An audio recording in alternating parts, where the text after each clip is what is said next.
Hello students, welcome to Step Up Academy. मैं अंजलि सिंह कुशवाहा और मैं हूं आपकी बायोलॉजी ट्यूटर। आज हम स्टार्ट करने वाले हैं क्लास 12th का चैप्टर नंबर 12 जिसका नाम है इकोसिस्टम। तो हम पढ़ क्या रहे हैं? हम पढ़ रहे हैं यूनिट नंबर 10 जिसका नाम है इकोलॉजी। तो लास्ट यूनिट पढ़ रहे हैं सिलेबस की जिसको इकोलॉजी बोलते हैं, और उसका जो फर्स्ट चैप्टर था ऑर्गेनिज्म एंड पॉपुलेशन वो ऑलरेडी हमने बहुत ही डिटेल में कवर किया। अब बारी है स्टार्ट करने की चैप्टर नंबर 12 जिसका नाम है इकोसिस्टम इटसेल्फ। तो पार्ट 1 वीडियो में यही समझ लेते हैं कि इकोसिस्टम होता क्या है। बचपन से सुनते आ रहे हैं, पढ़ते आ रहे हैं, लेकिन अभी तक भी what is the exact meaning of ecosystem अभी तक भी हमें क्लियर नहीं हुआ है। तो चलो आज समझने की कोशिश करते हैं कि इकोसिस्टम होता क्या है। An ecosystem is a functional unit of nature where living organisms interact each other and also with the physical environment. तो अगर मैं आपको बोलूं कि एक लिविंग, आपने पढ़ा, क्या पढ़ा है? चलो जो आपने पढ़ा है पहले तो वही रिवाइज कर लेते हैं। सेल्स ने मिलकर बनाए टिश्यू, बचपन से जो पढ़ते आ रहे हैं। टिश्यूज ने मिलकर बनाया ऑर्गन ने मिलकर बनाया ऑर्गेनिज्म, ऑर्गेनिजम्स ने मिलकर बना ऑर्गन सिस्टम, ऑर्गन ने मिलकर बनाया ऑर्गन सिस्टम, ऑर्गन सिस्टम ने मिलकर बनाया एक ऑर्गेनिज्म। और कई सारे अलग अलग ऑर्गेनिज्म जब मिलते हैं तो ऑर्गेनिजम्स मिलकर क्या बना लेते हैं? Population. When population interact, they form community. अब कम्युनिटी तो बन गई, लेकिन कम्युनिटी की अगर आप बात करते हो तो कम्युनिटी में सारे के सारे सिर्फ लिविंग लोग हैं। Different living population, they are referred to as community. अगर मैं बोलूं क्या आपको नॉन लिविंग चीजें जो आपके आसपास हैं आपको उनसे इंटरैक्ट नहीं करना पड़ता? बोलो ना, जो एबायोटिक रिसोर्सेज है क्या आपको उनसे इंटरैक्ट नहीं करना पड़ता? Don't you need water, land, air? नहीं चाहिए? सब कुछ चाहिए, ऑब्वियस सी बात है। तो मतलब जितने भी लोग इस कम्युनिटी में हैं उन सब को हमारे एबायोटिक जो फैक्टर्स हैं उनसे भी कम्युनिकेशन रखना पड़ता है, उनसे भी इंटरैक्ट करना पड़ता है। तो when community interact with the abiotic factor it forms ecosystem. तो अभी अगर कम्युनिटी तक के हम लोग बात करें तो यहाँ पर सिर्फ और सिर्फ यहाँ तक बायोटिक चीज़ें हैं, लिविंग चीज़ें हैं, लिविंग। लेकिन अगर मैं अब कम्युनिटी में एबायोटिक फैक्टर्स को भी जोड़ दूँ, मैं अब कम्युनिटी का इंटरैक्शन दिखा दूँ विद एबायोटिक फैक्टर्स, तो now it will constitute a ecosystem. तो इतनी सारी कहानी नहीं समझ में आई हो तो हिंदी भाषा में छोटी सी कहानी तो समझ आती होगी ना। Whenever living organism interact with the non-living non-living की जगह हम यूज करते हैं बायोटिक एंड एबायोटिक, ठीक है? तो when biotic factors interact with abiotic factors, that community formed is referred to as ecosystem. And ecosystem is a functional unit of nature where living organism interact each other and also with the physical environment. तो living organism आपस में interact करते हैं, community form होती है, and community when involves abiotic factor it forms ecosystem. What it form ecosystem. ये चीज कभी ना कभी ज्योग्राफी में आपने पढ़ी ही होगी, पता नहीं पढ़ी होगी कि नहीं, हमने तो पढ़ी थी यार। So these are the three, वो क्या बोलना चाहिए? This is hydrosphere, the water zone, this is lithosphere, the rocky zone or the soil, and this is atmosphere. And where all these three interact, ये वो वाला जोन है जहाँ पे हाइड्रोस्फीयर भी प्रेजेंट है, लिथोस्फीयर भी प्रेजेंट है एंड एटमॉस्फेयर भी प्रेजेंट है। तो this zone is referred to as biosphere. So what is biosphere? Biosphere is a large huge ecosystem. Biosphere itself is a large huge ecosystem because biosphere is the place where living organism interact among themselves, जहाँ आपस में living organism का interaction होता है, and also living organism या biotic components interact with the abiotic components. Clear? Okay, समझ आ गई कहानी? आगे चलते हैं और देख लेते हैं नाउ टाइप्स ऑफ इकोसिस्टम। तो you are clear with what is ecosystem, now it's time to study types of ecosystem. तो first we have terrestrial ecosystem. Terrestrial ecosystem जमीन पे जो है, तो टेरेस्ट्रियल इकोसिस्टम में क्या क्या आ जाएगा, खुद देखो, फॉरेस्ट, ग्रासलैंड, डेजर्ट एटसेट्रा। मुझे लगता है 12th क्लास के हिसाब से ये काफ़ी छोटी सी चीज़ है याद करने के लिए, तो बहुत ईजिली आप याद कर सकते हो। नेक्स्ट होता है एक्वेटिक इकोसिस्टम। तो जो ज़मीन पे है दैट इज टेरेस्ट्रियल, जो पानी में है दैट इज एक्वेटिक इकोसिस्टम। तो एग्जाम्पल्स क्या हो जाएंगे, pond, lake, wetlands, river and estuary. Third we have man made ecosystem. तो ये तो दोनों किसके एग्जाम्पल हो गए, natural ecosystem. And thirdly we have man made ecosystem, जिसका बहुत अच्छा एग्जाम्पल होता है क्रॉप फील्ड्स एंड एक्वेरियम। तो एक्वेरियम अपने आप क्रिएट नहीं हुआ था, आपने क्रिएट किया। आपने उसमें वाटर डाला, आपने उसमें वेजिटेशंस दिए, प्लांट डाले, आपने उसमें लाइफ लेके आए, फिशेज और टर्टल और whatever you want. So crop fields and aquarium are the example of man made ecosystem. And अगर हम नेचुरल इकोसिस्टम की बात करते हैं तो we have two types of natural ecosystem, terrestrial and aquatic. जो जमीन पे है वो टेरेस्ट्रियल, जो पानी में है वो aquatic. So here we are done with definition of ecosystem and types of ecosystem. Now structure and function. How does ecosystem function? Entire biosphere is regarded as global ecosystem. अगर मैं अभी जो मैंने आपको पॉइंट एक्सप्लेन किया था, अगर मैं बायोस्फीयर की बात करूँ तो बायोस्फीयर क्या होता है, biosphere is the zone where all the abiotic zones like hydrosphere, lithosphere and atmosphere interacts and supports life, वो होता है बायोस्फीयर। तो बायोस्फीयर इज ऑल्सो इकोसिस्टम, बड़ा सा इकोसिस्टम है biosphere. In an ecosystem biotic and abiotic components interact and function as a unit.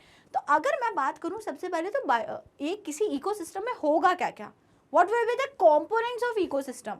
तो components की बात करें तो सबसे पहले बायोटिक फैक्टर्स होंगे, लिविंग ऑर्गेनिज्म।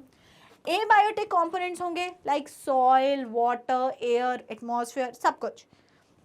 और क्या होगा, दे विल इंटरैक्ट, आपस में उनका इंटरैक्शन होगा to form a single unit. तो ना अकेले लिविंग ऑर्गेनिज्म से इकोसिस्टम बनता है, ना अकेले नॉन लिविंग से।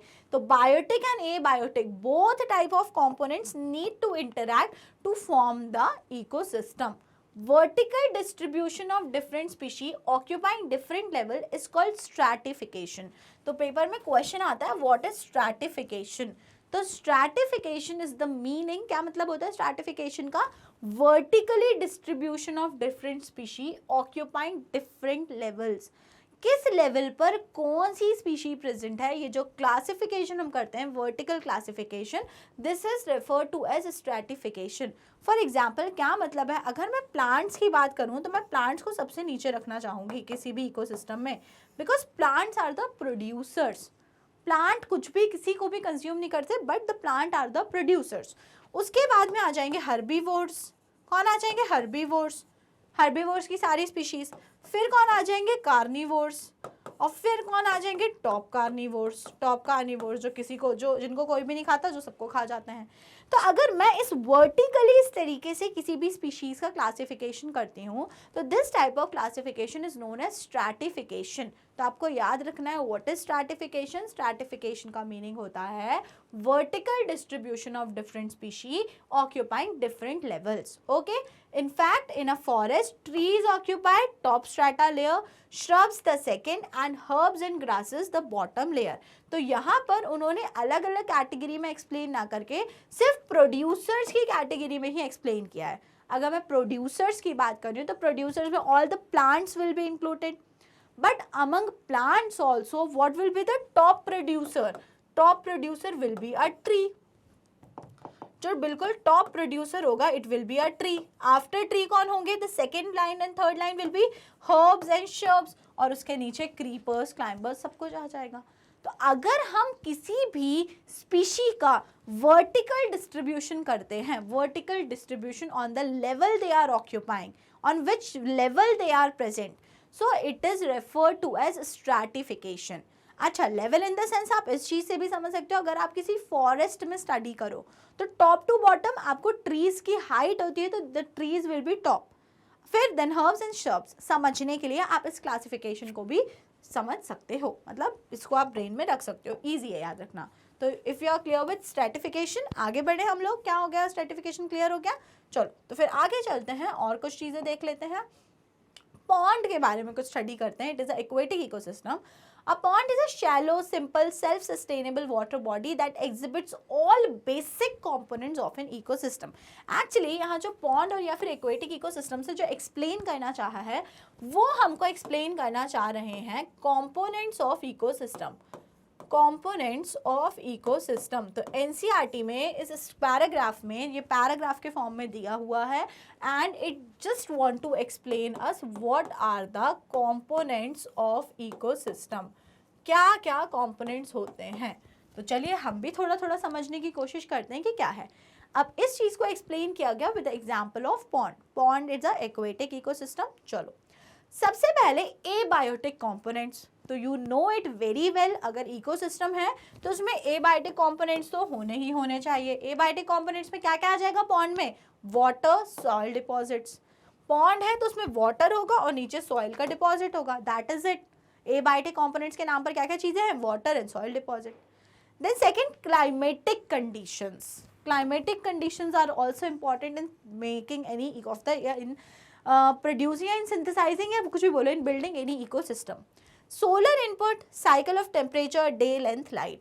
So these are also the abiotic factor, but we will consider it in climatic conditions. So climatic conditions should also be favorable.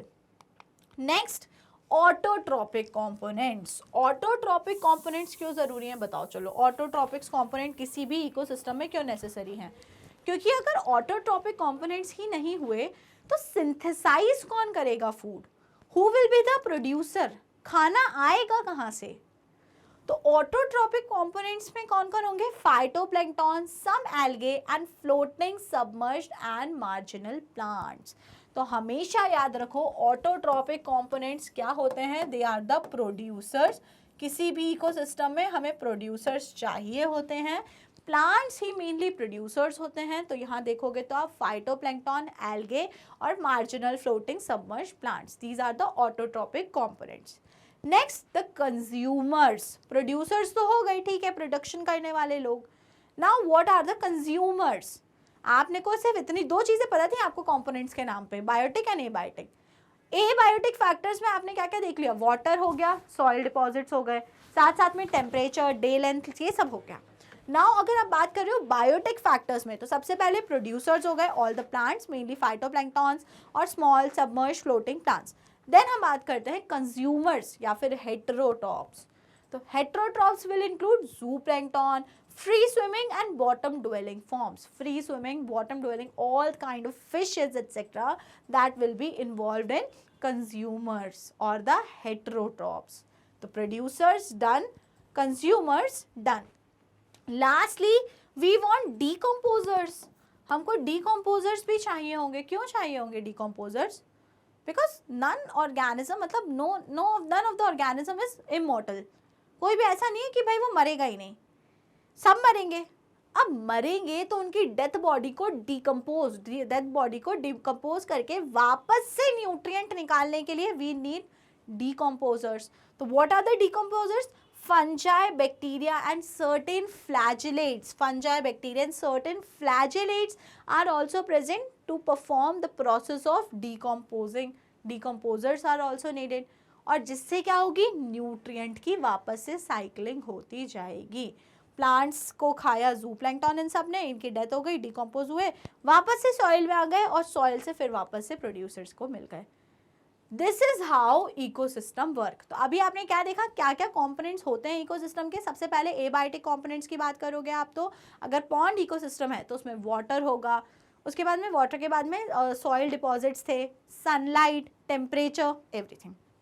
अगर बायोटिक कंपोनेंट्स की बात करते हो तो क्या क्या चाहिए होता है, you need producers, you need consumers and you need decomposers. What are the three biotic components you need?